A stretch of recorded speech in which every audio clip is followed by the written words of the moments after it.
are Mike Dooley and Scott Rocha. Oh, there comes Scott right here. He's another new part-timer. Everybody loves Scott.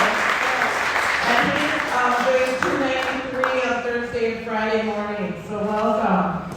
We do have some anniversaries. We are going to start, we're going to, instead of just the ones that get, the 1 year, the 5 year, and the 10 year, we're going to milestone. There you go. The milestone anniversaries. We're going to just have a shout out for everyone that had the anniversary of the month. So this month we have someone that has been here for 10 years. Thank you for your service and everything that you've done here for New Tracks, Eric. Stand up, everyone. You've been here 10 years. And then for our 1 year, we have Alicia. She's been with us. She's a full-time club driver. That does really well, so thank you. And then we have Justin. Justin is not here, but he does some of the food runs, and he works for Merrick and does a lot of the bus watching for us. So when you see him, give him a shout out. And then we have Melanie. She's been here 4 years. She's our HR consultant. And we have Warren Manchesky. He's been here with us for 6 years. Thank you for all you do.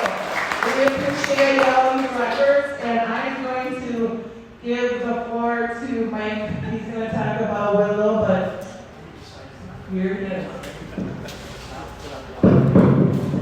Hi. Hello. Good morning, everybody. Quickly, just a few updates with the new Willow loading. First off, appreciate everybody's patience with the new program there. It is trial and error. Anytime you make changes, it's gone a little bit better, I think, than expected. Same with the feedback from the staff. Just a couple things. Can you guys answer a question for me there? Have they moved that bus and that van, or are both of them gone? Great. So that should help being able to see a little bit better when buses leave. So I'm happy that they moved that. One suggestion that I have is when you guys pull up to the loading and unloading areas to have your flashers on, just so when the trucks come through there, they can see you. It's probably wise to leave them on all the way until you get onto Judson there with trailers and all the other things that are going on there, just so you guys are visible. The better, the more visible you are, the better. And then key station in front until they move that dumpster and that other work van, which will happen soon. And then you can park a couple buses there just to stage, not to load, and when they come in. But keep coming in the front. Don't cut anybody off. Just take an easy way in off of Willow. Then a couple things that's for all the sites. When you guys are done loading and unloading, if you've got paperwork to do or if you're going to check your phone or something, just please pull up into the cul-de-sac or Commerce. You're out of the way. And do that so that we can get that bus flow going through there so we can continue loading. So if you're going to be a little bit longer than just checking your people on your tablets, and you're going to be looking at your phone if you're empty or doing something like that, or doing some extra paperwork, just pull out all the way. Say if you use the restroom, if you use the restroom at Commerce, pull out into the cul-de-sac and walk up, so that way we can keep that flow going. I am going to be at Commerce tomorrow to do some of the busing. I know there's some challenges there last week. And I'm going to talk to the staff there and we come up with a better plan as to do something with Metro and some of the other private vehicles that come in there. It's getting a little crazy in there. So I'm going to meet with them in the morning and hopefully we can come up with a better plan there. Any questions? All right. And I'm going to turn it over to Mike Gibbon. Good morning, everyone. Thanks, Mike, Patty. Appreciate everyone being here this morning. Just a couple quick things to go over this morning.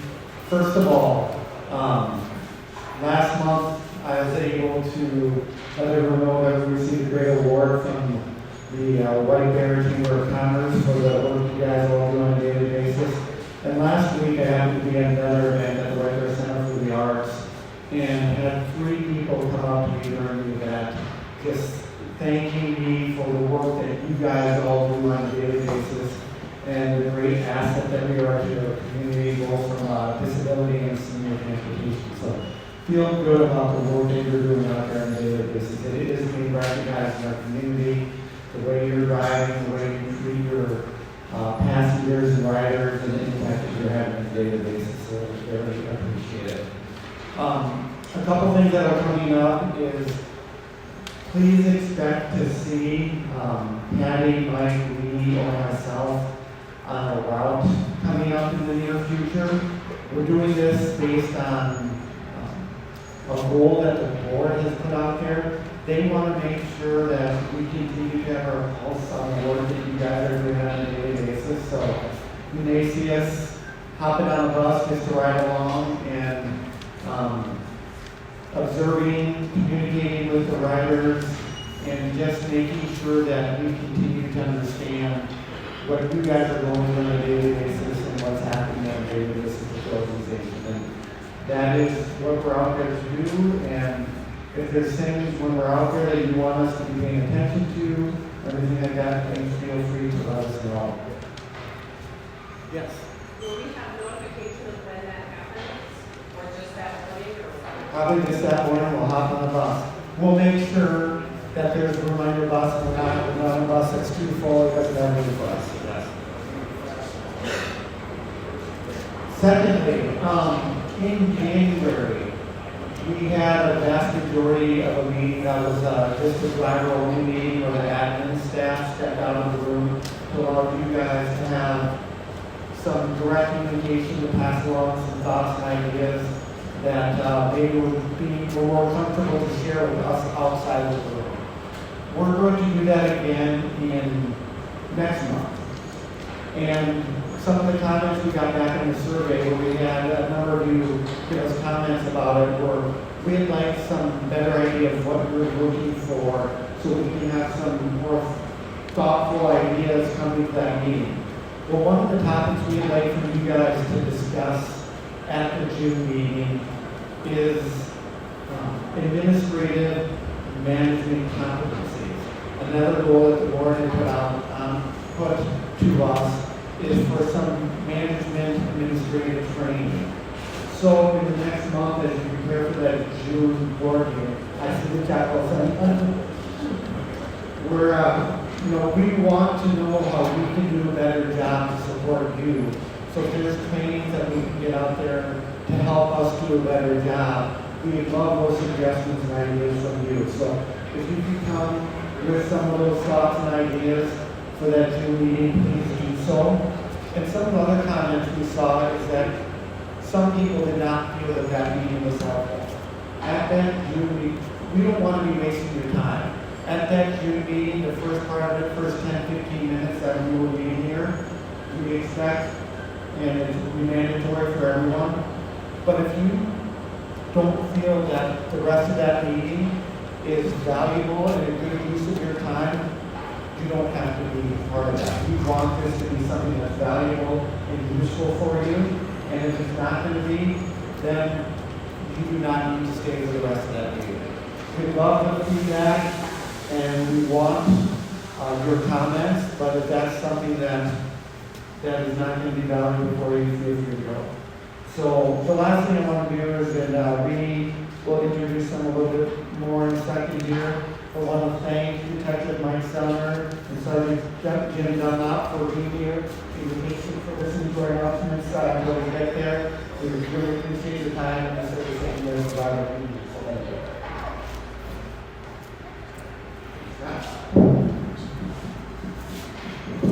Good morning, everyone. Morning, Scott. Finally, some sunshine. Good thing. Say, every so often we have a great story to tell about one of our drivers or experiences that we've had.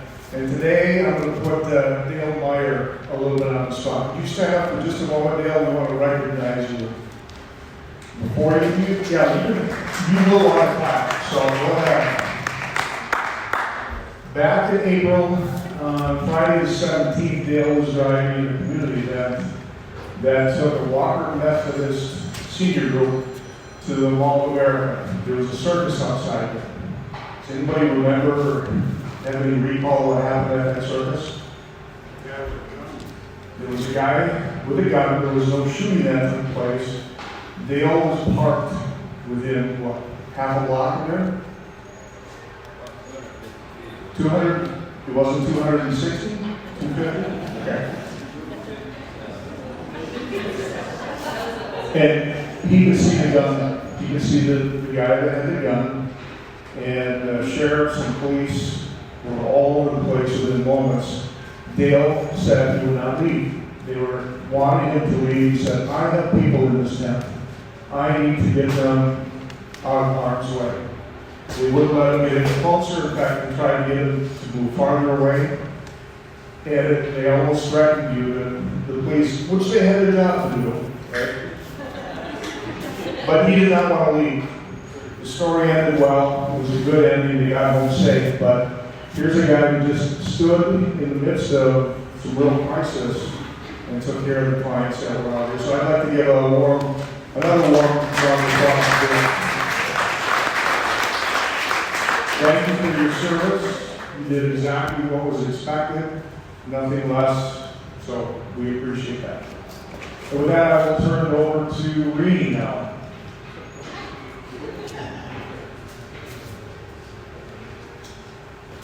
Yes, thank you, Dan. All right, I just want to talk to you guys a little bit. Next week's big week for us. We got fleet inspections coming up. So we need to make sure that our buses are in good shape when the inspectors get here. So I hopefully you guys have seen these inspection check-off lists. If you can fill those out and get them back to me by Friday, that would be wonderful. Don't forget to put your name and the bus number on the bottom. And if you need anything, like a flashlight or labels on your window or anything like that, just write it on here and let me know, and we will get those for you and make sure that all of those things are right where they're supposed to be.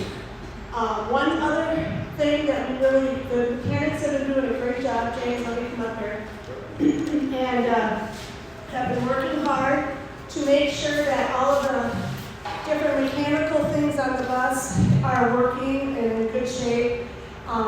There is one test that we want you to do with your emergency brakes, and James would like to give you the specifics on how to check those out. Okay, so I'm assuming you all know how to drive. Okay, so all you do is you put your foot on the brake, put it in neutral, or you put it in reverse, or you put it in drive. You press the emergency brake to the floor, fully all the way down. I have short legs, so I still managed to do it, okay? And then you just make sure it stays. And if it wiggles, if it moves, if it goes in front, forward drive or reverse, if it moves a little bit, let us know. You don't have to do a dang thing. I don't want to see another seal brake or the e-brake gives out or the wheel gets all nice and throaty and then the brakes get all gummed up and the brakes don't work and you crash into another building and then the nursery catches fire. Okay, maybe that's a worst case scenario, but at the same time, you don't have to do anything, just let us know if it works, because that is a quick fix for us, and we want to make sure it's all very safe for you. Same thing with tire tread. Those two things, we put a bald tire this morning, so that can't happen, because that will get rid of your bus for, I don't know how long, and I want you guys to have your guys' buses and normally take. That's what I have to say about that. Good job.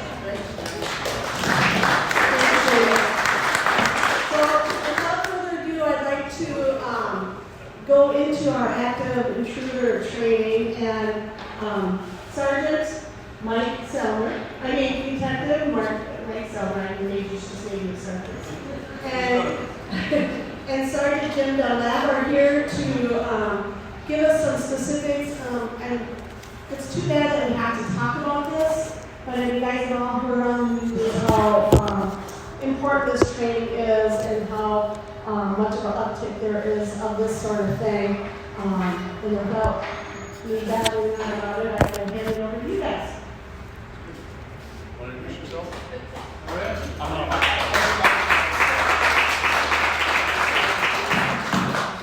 Thank you for having us here this morning. As Ray said, this is one of those topics that's kind of unfortunate that we have to talk about, but I'm sure we all watch the news, we know the frequency at which these things are happening. And how do you deal with them? One of the best ways is be prepared and have it come out. That's something that we'll cover here today. But with that said, I'm Detective Mike Sumner. I'm with Riker Lake PD. I have been. We can't hear you very well. Voices get lost in this thing. I'm not as loud as Jim, so I'll use the microphone. I'm Detective Mike Summer. I've been with Red Lake since 2007. I actually started as a volunteer. When I got into this career field, we actually had to volunteer time to get a job. Now, I don't know, departments are even out with bonuses because nobody wants to do it. But I got hired as a police officer in 2010, and then I joined the Ramsey County SWAT team in 2014 when Jim was still around. And then in 2018, I got bumped up to team leader position, which basically means I'm in charge of like 10 of the most difficult people who probably work in this company. I'm currently assigned to the violent crime enforcement team that goes through Ramsey County, which is why I don't look like a typical police officer. I can wear jeans and a t-shirt to work and grow a beard and all that fun stuff. Probably sounds pretty cool. It's a lot of surveillance, and if you ever sat in the same spot for 12 hours without moving, it gets really boring. With that said, I will turn it over to Sergeant Bennett. Can you hear me?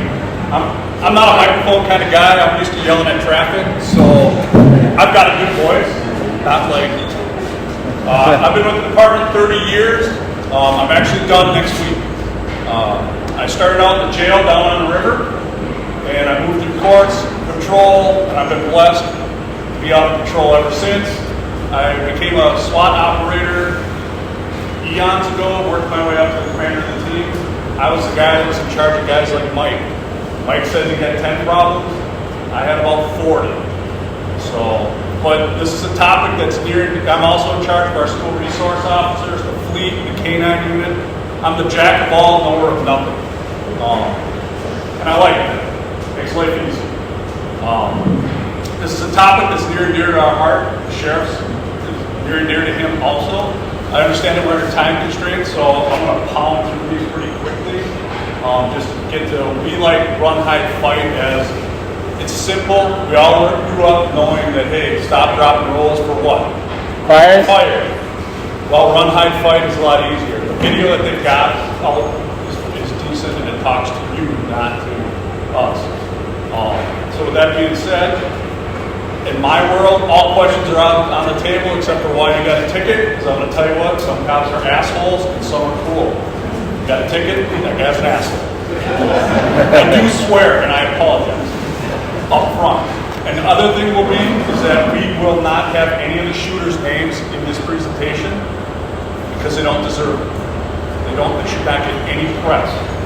They are doing stuff for press nowadays. They're giving up more and more with 24-hour media. When you have an active shooting event, particularly in a school, what do you see it? A week long of just bang, bang, constantly. The Parkland shooter had many proposals for marriage while he was in jail. I won't give it to him. So that being, we'll keep going with it. I hope. You might have to manually now. Hang on just a second. Am I too far away? This was working, literally. Space bar? I got a for you too. That's it? All right. You can have a seat, Jeff. Believe it or not, we actually kind of do know what we're doing. I'm not a technical guy. I'm a technical moron. I'll be totally honest with you. After Columbine, back early 2000s, the Sheriff's Department decided that, there we go, now we're in. 2005, we realized that this is a problem for everybody in the county. We're not a big enough agency to handle anything by ourselves. So we knew we were going to have partners. So we actually reached out to everybody, and we've got a mass group so that we all know basically the same topic of how we're going to respond to an active shooting event. I personally, Mike, probably trained up to at least hundreds, and I've done hundreds of officers in this kind of training. So what we teach our people is historical overview. They need to know why. Why are we doing what we're doing? The lessons that we learn from the events, how we change, how we morph. Some events do change us, some don't. What our movements are, and then reality-based training. I want to put our people in as much stress as possible, because when that day comes, they just do. They don't, and I'll bring up Uvalde, they don't sit in the hallway and get their hand sanitizer rolling. They go and solve the problem and finish. That's what we tell our people to do. It's a shit day, but we're going to do it. So for you guys today, I'm going to pound through the historical overview. I want you guys to know why we do what we do. I think people get better buy-in that way. How we're going to respond that way. What is how we think when we're doing this, and then how you guys should respond, which is going to be the run, hide, fight. Has anybody seen that run, hide, fight video before? It's not bad. The old one is a little aggressive. The newer one's much better. So, Columbine was it. Columbine started everything, along with the 24-hour news cycle. Prior to Columbine, what we did was we surrounded it, waited for SWAT. SWAT solved everything. As we both tell you, SWAT were big deals. We could solve any problem. This is not the problem. After Columbine, we realized we had to reevaluate. 60 minutes of the story. Mom in there is going, my daughter was in there protecting herself with a pencil while you're outside with a vest and a gun. I can't fight that. We have to fight through that. It's wrong for us to do that. So what we decided was we'll wait for 4 guys and then go in. That's not getting it done. Now we teach our guy, first guy on scene, we're going in. But if that person is focused on me, what are they not doing? Shooting. I want them on us, not on anybody else. Does that make sense? So, Columbine, this is what started it all. This started training for active shooting, like I previously just said. Virginia Tech, at the time this was number 1, it had 2 crime scenes. What it did, and I can only speak for Ramsey County and our squad equipment, because I'm part of the fleet guys, but I'm pretty sure White Bear is very similar to us. This guy had 2 crime scenes. He started out in the dorm room, shot 2 people, mailed his manifesto off, went to a hall, Norris Hall, and started shooting, kills 30 people. In that, there was 2 SWAT teams on that campus that day. It took him 5 minutes to get into there. What he did was he chained the doors. So now for us, every one of our squads has bolt cutters, mauls, pry bars, and any type of equipment to get in. You will hear me say several times, property has 0 value. We also tell our people, if you've got to drive your car into the building to get in there, you do it. Because if you're not getting in there, what's happening? People are getting hurt. So Aurora, Colorado, this is the Dark Knight. This one, guy went to the movie. You know how you got the exits right outside the screens there, down the bottom? Went outside, geared up, put a gas mask on, came in, threw gas in there. Everybody thought this was part of the show. It wasn't. He started shooting. Fortunately for law enforcement, there's a couple things that came out of this, but this guy was not technically savvy with the equipment he used. He overloaded all of his magazines, so he couldn't see them in there. So he was having trouble through the whole time. Otherwise, a lot more people would die. But what did happen is, because it had gas going, every one of our guys, see, everybody has a gas mask and a helmet now in our department. What it also did, we're pretty big deals in law enforcement, so I'm pretty sure you've seen we park anywhere we feel like it, and particularly right in front of the door. Thousands of people coming out of the theater. We bottlenecked up all the theater parking lot. Fire and EMS couldn't get in to help save lives that day. So we had to change what we do. So we teach our people now to get out on the side so that fire rigs and ambulances can get in. We have Sandy Hook in here. It shocked the country. And we like to keep it in there and pay respect to those kids. They did everything right. The kid was on the autistic scale. Mom thought shooting with him, learning how to gunfight and shoot guns would be a great way to bond. The doors were locked. He shot through the doors and then did the atrocity that he did. Orlando nightclub, at the time, this became number 1. It started out as an active shooter. Some say it's an act of hate. Some say it's terrorism. For us, it doesn't matter. We still go the same way. If there's shooting going on, we go after the shooter. It doesn't matter what their motive is. We don't care. That can get solved later. But what happened with this one is, he took a bunch of victims into the bathroom, called 911, started negotiating. People weren't dying. We teach our people now, you got to slow down. There's no urgency for us to go in. There's urgency to resolve the problem, but not necessarily go in. If people are not getting hurt, we're not necessarily going to push. We're going to start solving, try to figure out problems. You see the hole in the wall here? This guy started shooting again. Their SWAT team blew holes in the wall to try to get victims out. So what we teach our people is they can transition. I'll be going through the safety priorities in a little bit, and what it does is tell us we hire our stuff to make our thinking process easier. And this is the number 1 in the country right now, Las Vegas. 851 injured. They don't know yet as to what his motive is. I've heard a couple different things from he was anti-gun, pro-gun, just he gambling debts, whatever. One of the big things out of this was tourniquets. The military people were at this concert. They all carried tourniquets. They saved a ton of lives by doing tourniquets on people. So all this is who's a shooter. Because of time, they're all shooters, every one of them.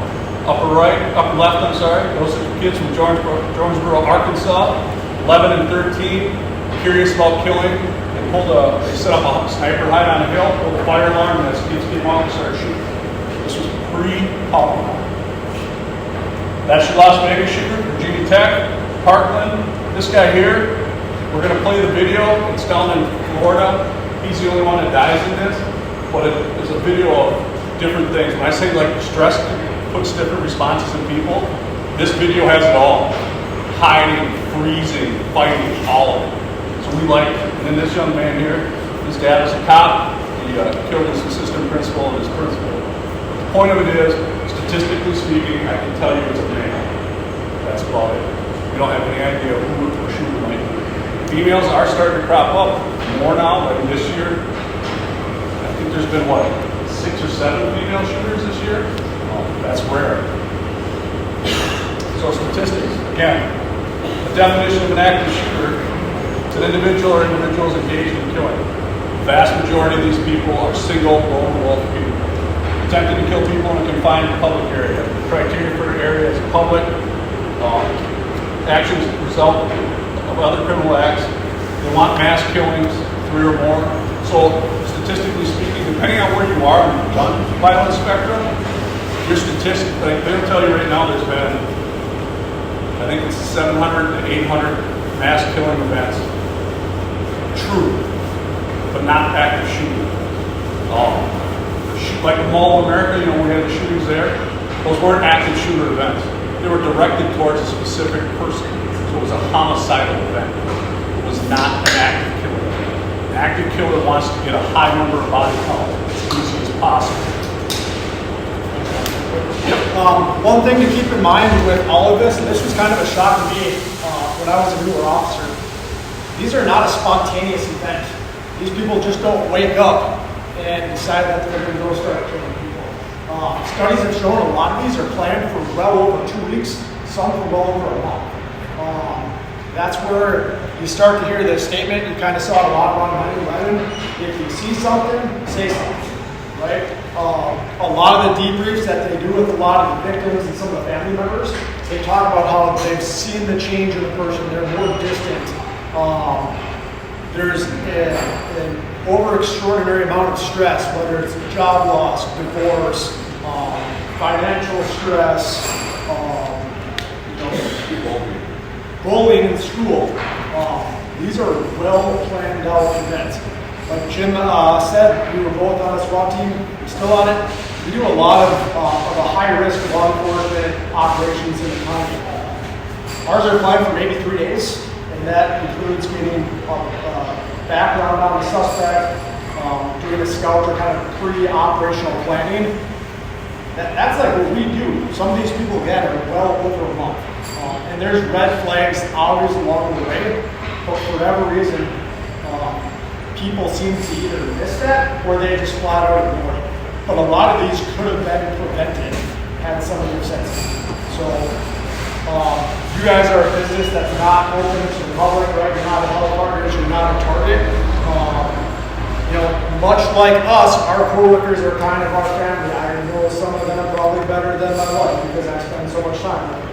You can see that change. Knowing that when it comes to work and having a bad day, that's all stuff that you guys can recognize and report back, right? Not to say that we have to be a tattletale and dime everybody out, but if you're seeing some concerning behaviors or statements where you know there's that extreme amount of stress, speak up and tell the manager just so it's on their radar.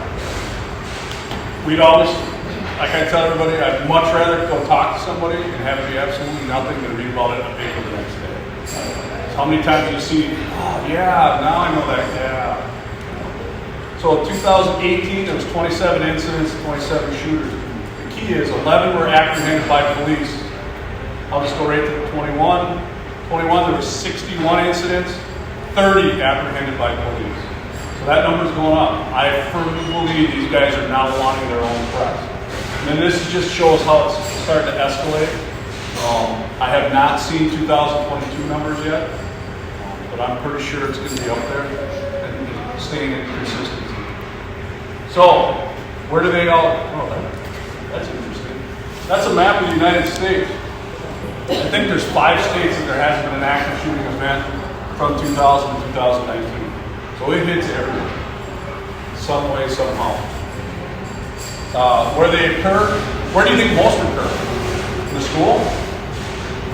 Businesses. Business. Most of it's business. But what gets the most press? The schools. Everybody tends to think that. Schools are actually about 24%. And combined, it's probably 60% for open business and commerce. That's just another map of that. So our response, this is how we are going to act when we come and how we think. So what we have, we operate what's called the safety priorities. Our number one priority are those immediate threatened threat. A hostage is an example.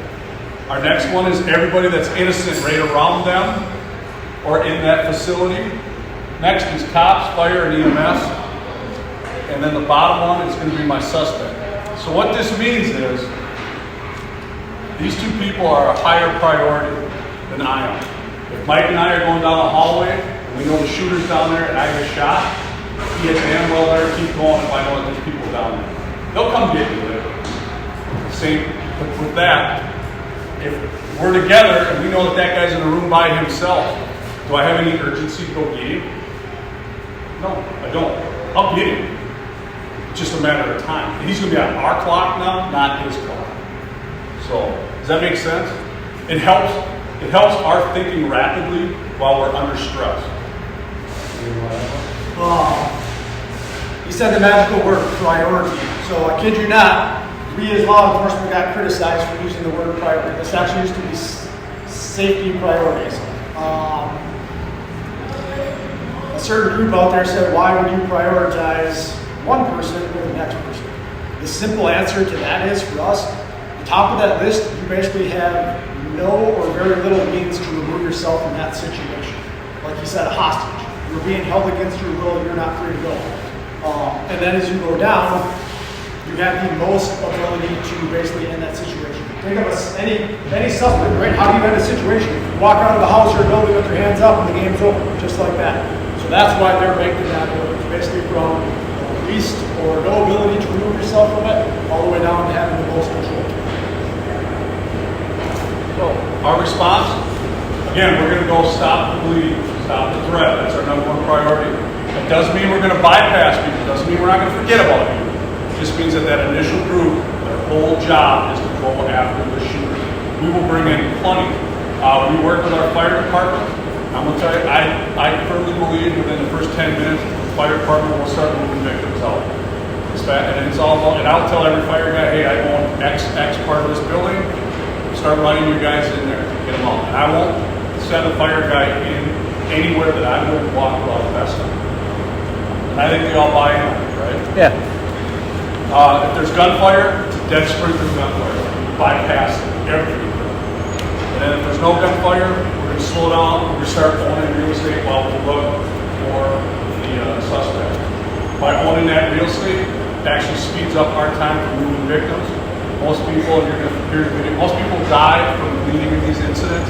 So that's why we want to try to get involved in that first 10 minutes. So what to expect when you have it? Noise, confusion, screaming, it's chaos. Victims are hiding, confused, frightened, not responding to us.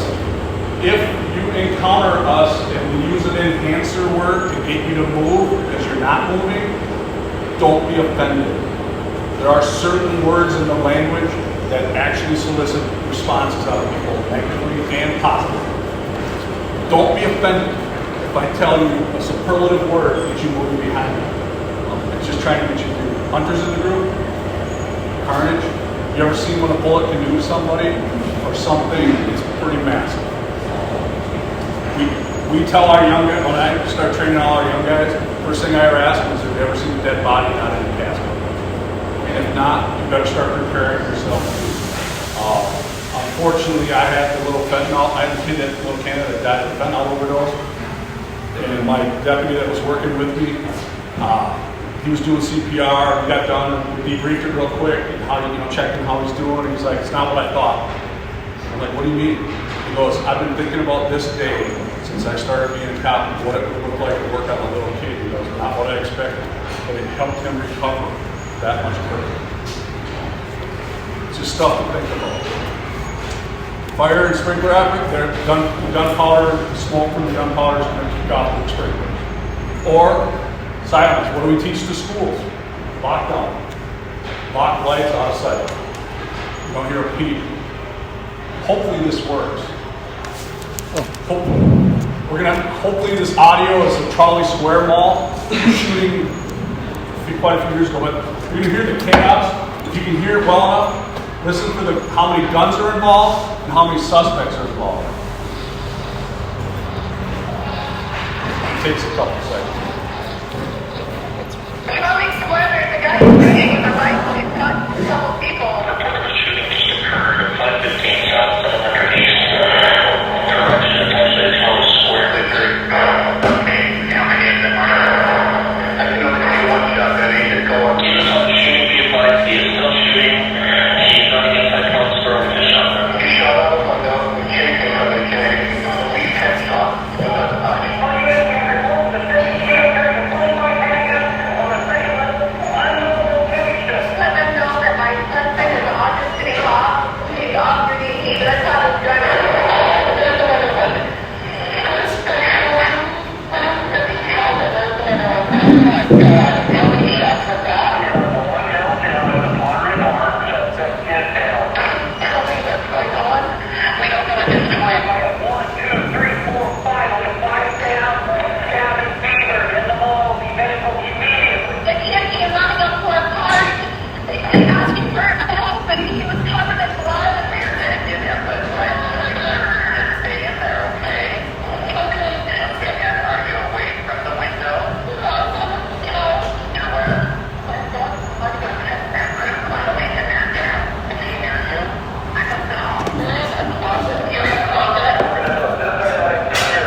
Off-duty cop is what resolved this dilemma.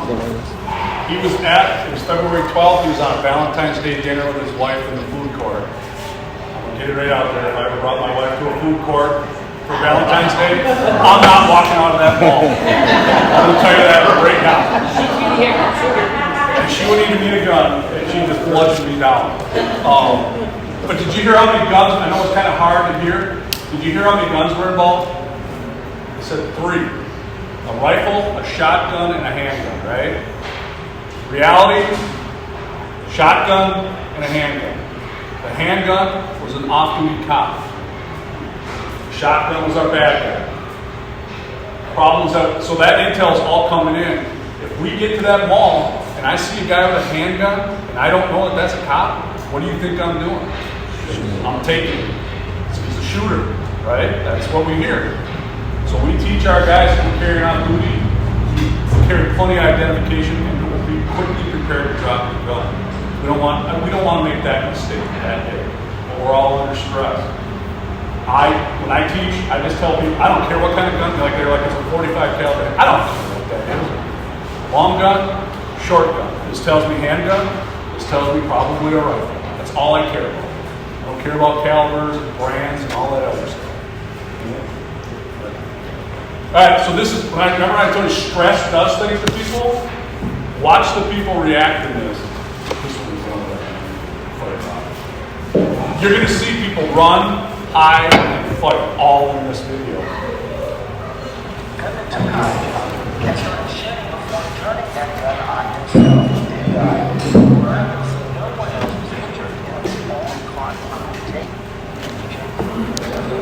Turning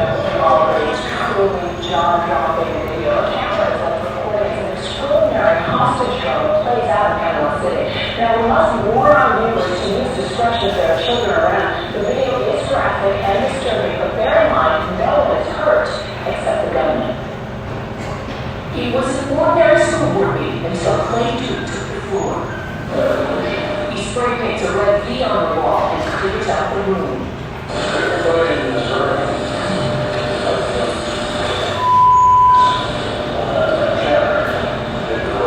56-year-old Duke claims to be upset because the little fire his wife. He pulls out a gun. The women and children scramble as news cameras inside capture the chaos. In a heroic attempt to stop Duke, school board member Ginger Wilson actually comes back into the room and whacks Duke entirely with her purse. School board superintendent Bill Huskell tries to convince the government to let the others go. Will you let them go? I mean, you're obviously upset at me. So why are you here? Part of what? Sir, I don't know what you bring in. The two men argue, Huskell with steel in his voice as the presence of mind to try to calm the armed, agitated man. Oh, everybody get hurt, and I've got a feeling what you want is to cost me to kill you because you're mad. Because you're going around. But why? This isn't worth it. This isn't a problem. Please no. Please no. Please. At this point, Duke fires the weapon, but remember, he misses and no one's hurt. He misses every time. Security guard Mike Jones fires at Duke off screen. We will not show you the final moments as Duke fatally shoots himself in the head. Mike, they're not very long thing. I think it's... See, that's Mike. The police say it was live ammunition.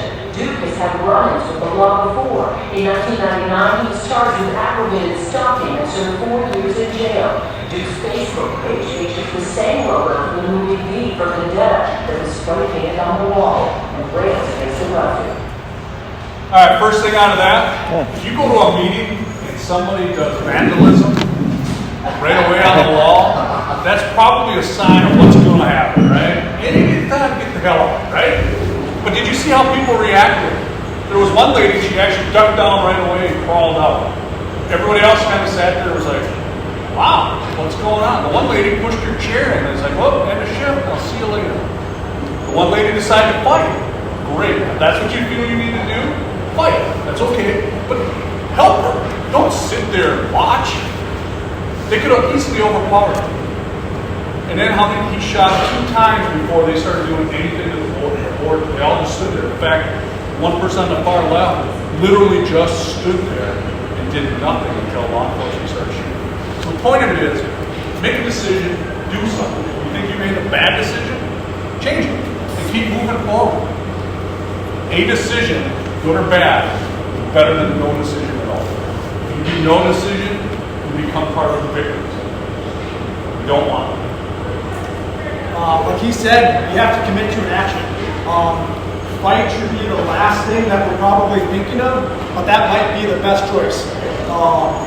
If you're going to fight, you have to commit to that action 100%. There's a saying that we used to use in the SWAT team, and I still kind of believe in it very much, is fight like you're the third monkey on the ramp to Noah's Ark, right?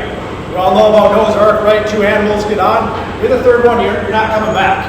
So you have to commit to that action and give it 100%. If you don't, he's very lucky that I think clearly he didn't actually intend to kill anyone because he very well could have given the position that he was in. The lady who fought back would have been dead if that guy actually wanted to kill her. And like he said, a lot of places don't have weapons. We might have to improvise.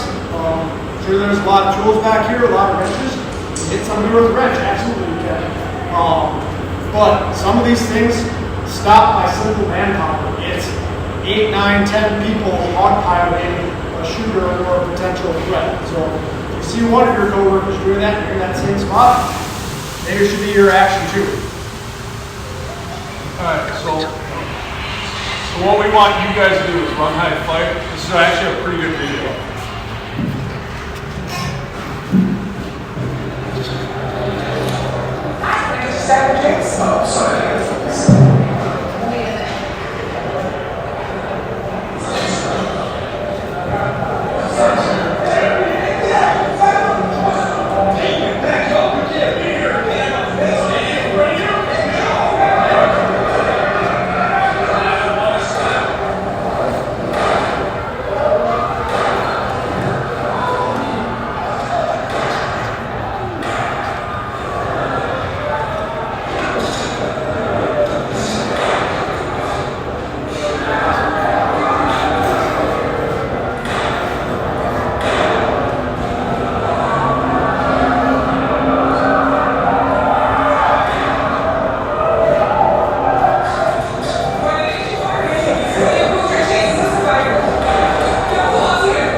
direct pressure signal to stop the debate to the better traffic. In the meantime, turn off your phones and make plans to get resolved.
Property has no value.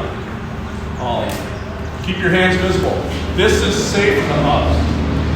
Now this, again, your worst day, my worst day. I've got this in my hand, and I run up to a cop and I go, hey, what might I think this is as a cop? A gun, very easily, right? Very easily. We're under stress. I can articulate a cylindrical black item in his hand that appeared to be like a handgun. I fired it. I just made a horrendous mistake. So keep your hands like this is the best for us. Follow our instructions. We're probably going to send you the same way we just came from. But again, if you're not moving, because stress does different things to different people, don't be offended if I use an enhancer word to get you to move. Moving the victims is hard to do. The biggest part of that is we don't want you to become part of the victim. But if somebody shot in the arm, can they move? Yeah, let's get them going. And then call 911 when you're safe. In here, like, I don't care when people run, we're doing regular business. Do you guys have like a way to connect with each other? Because for us, it's accountability. When we're searching a building, we want to know where everybody, there's 58 people in this building. I need to account for every 58. If you run and you felt the need to go downtown, the village ain't here anymore that day. It's a great place. It's kind of late now. But if you feel like you need to go over to Saks and knock down 6-7 beers before you let somebody know you're okay, do it. But let somebody know you're okay. 35W Bridge, some guy that car went in the water, he went to Wisconsin for 3 days. They're looking for him because they're trying to account for everybody. He was fine and you were wasting time looking for somebody that we didn't need to look for. So, does that all make sense? Yes, sir. Just a question. Well, this is going on, and you're gonna run. Should you look for a second shooter? I mean, just in case. We're looking for everybody. But I mean, the second shooter is waiting for me to run. We're only gonna work out the intel. I mean, do we think that there's a second shooter? We're always kind of. No, as a person who's there training. You're only working with what you know. You know, I mean, could there be? Yes. Could there not? Statistically speaking, I'm going to tell you there's only one. That doesn't mean that there isn't. But you're right. You know, like there's rally points. People use rally points. But what if it's an employee who does it here and then goes to the rally point? So it's a tough conundrum. I think the current stat is 98% of the time there's one person. Now, which is kind of ironic because, like you said, Columbine was a big one, right? That kind of kicked off a lot of the media attention, probably for the right. There's two. So, but generally speaking, it's one. We only deal with statistics, but do we think that there's a second shooter when something's going on? All the time. We want to be more safe than not. Hiding, can't see you, can't shoot you, right? Lock the door. A locked door is an actual approved time space barrier. And school shootings, only school shootings, there's only been 3 locked doors that have been breached. One by law enforcement in Platte Canyon, Red Lake, Minnesota. Kid shot through a little small window to reach in and unlock the door. And then Parkland, he shot through the door. That's it. So a locked door is a time space barrier. Why do you think that is? It seems like if someone's... Because they're looking for a count. If I go up to this and go, oh, let's take, I'm not going to waste it unless I absolutely want what's on the other side of that door. If I hit that and it's locked, I'm moving on. So I'm looking for, these guys are cowards. They want it easy. They don't want the hard. So like when you fight, you're throwing them out of their cycle and the intention is to throw them all the way. I mean, they can't think process that. Because they're only going this way. They want quick, fast, easy count. Their biggest mindset is, I want to kill the most amount of people in the shortest amount of time. So if they have to spend 3 minutes trying to get me to work, that's counterintuitive to what they're trying to accomplish. Lock the door while you're in there, hiding, prepare for a fight. It's because you don't know. Fight, like Mike said earlier, you go at it. If I throw something at you, what's your first response typically? You're going to flinch and try to block it. What have you just done? Throw them off their game. Now you have the advantage. One of the best things, fire extinguisher. Spray them and follow up with the metal. But you fight to win. There is no glory. If it's down and dirty and nasty, you're down dirty and nasty with it. You feel a good fight. I like it. We tell people to remain calm. It's your stage. For sure nobody's being calm this day, but you gotta try it. Again, hands, spread your fingers, avoid quick movement. Quick movement, solicit responses. What happens when you see a squirrel in the yard in the corner of your eye? You turn to it right away, right? Same thing for us. Something moves, jerks off in the corner, we're going to go after it and look. Because we don't know what it is. Screaming, yelling, and pointing, just follow the way we tell you. It says provide information as we request it. We might ask you what the location of the shooter or where he last was seen. Again, for the firearms, I don't care. This or this. Would you agree? I don't care what kind of a rifle it is or a shotgun. It's just a long gun as opposed to a handgun. Number of shooters, descriptions if possible. What you see is what you see.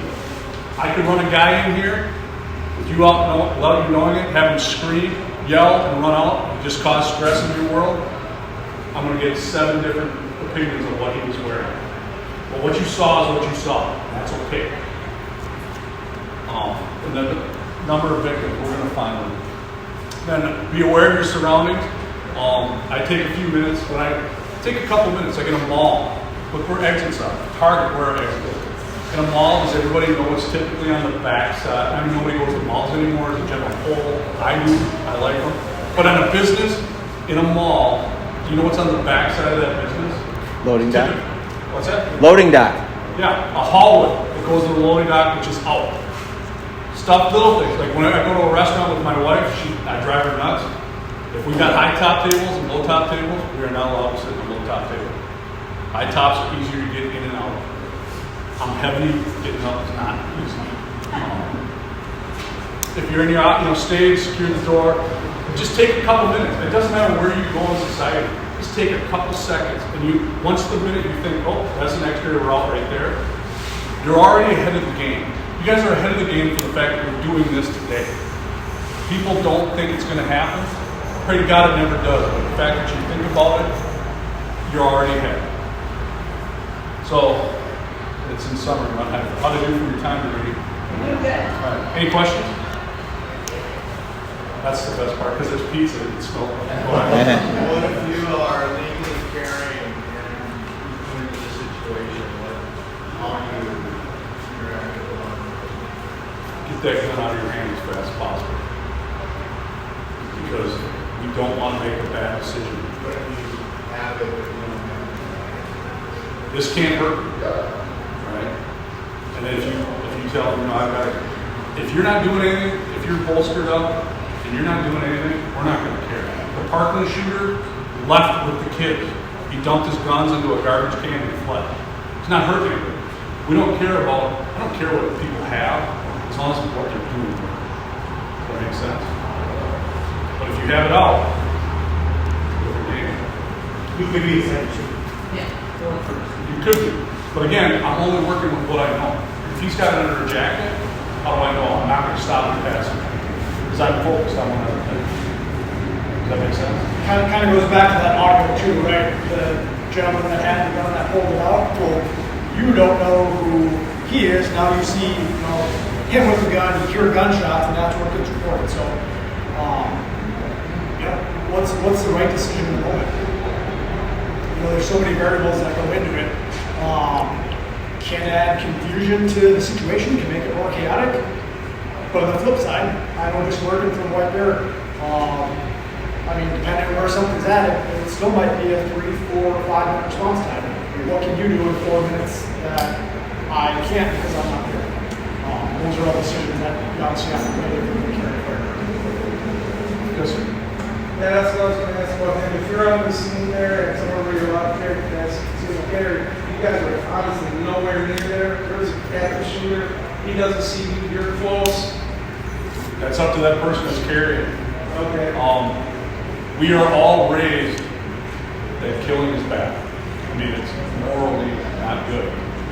Most cops that are involved in a shooting, their career's over. You got to ask yourself that. And then you got to know the criminal part of it might be fine. And then you got to start worrying about the civil aspect of it. I tell some people, you shoot a guy, you stop an active shooter at a restaurant, my wife's there, you're my hero, right? I'll buy you dinner every day for the rest of your life. If you shoot my wife, I will probably be upset. Well, we're getting close to retirement. We're on a fixed budget, and she likes I don't have overtime anymore. But those are the dilemmas that are actually, you gotta think about. And like I said, when I put a gun on, and Mike puts a gun on every day, we know that the potential to take a life is there. I've accepted that in my life, and I'm okay with that. I don't want to pray to God I'll ever have to do it, but I've accepted that. When you're a permit to carry person, are you? That is up to each and every individual person to solve that problem. Maybe it's different for me coming from the cop background, but we always pose this question to new SWAT guys. If you're dropping your kid off at school or your sister's kid because you don't have kids and you hear shooting inside, you don't have any police markings on them, but you have your gun, what do you do? Like me personally, I can live with myself if I knew I could have potentially stopped the situation and I failed to act. Now that's me. Like you said, you have to realize all the things that are going to come after the fact. Should we not act because we're afraid of civil liability? Frankly, I think some cops are getting that right with the current times. But the BCA does a really good presentation when they investigate all the Oscar Ball shootings. In 2015, from civil lawsuits, the cities in the state of Minnesota paid out like $5 million for Oscar Ball shootings. Now, you're just going to get sued. It is what it is. I think the study, remember last year, was like $512 million throughout the state to spend on civil liabilities. A lot of that's made to make it go away, right? Because It's cheaper to pay to make something go away versus drag something out and going over 5, 6, 7 years old one is. But I mean, those are all things that should be in the back of your head. Go ahead. If we wanted like further training or like self-defense training or like how to disarm someone, where's our resources and things like those who would find training? I know we as a White Bear, like we don't provide any kind of defensive tactic training. There are companies out there that do it. I'm sure there's companies that will come here and do it. I mean, something to keep in mind. I've been, for people that carry firearms, I carry a gun everywhere I go, not just because I'm a cop, but because I believe in it. One of the big things I think that we fail to train on just as like a state, because if you want to get your permit to carry, you have to go through a specific training class. They don't always touch on how to retain that, right? So for a cop, every situation we go to, there's always a gun. It's always our gun. We train constantly how to retain our weapon because we don't want that used against us. That's not given to the average person. To me, that's a problem. One is there are companies out there that will train self-defense, taking weapons away from people, kind of everything of that nature. Yeah, I'm going to tell you, law enforcement is probably not delving into that world, because if I certify you, I'm on the hook if you do it wrong. And I'm pretty sure they won't do it. Just a couple of quick last things. First of all, thank you very, very much, everyone here.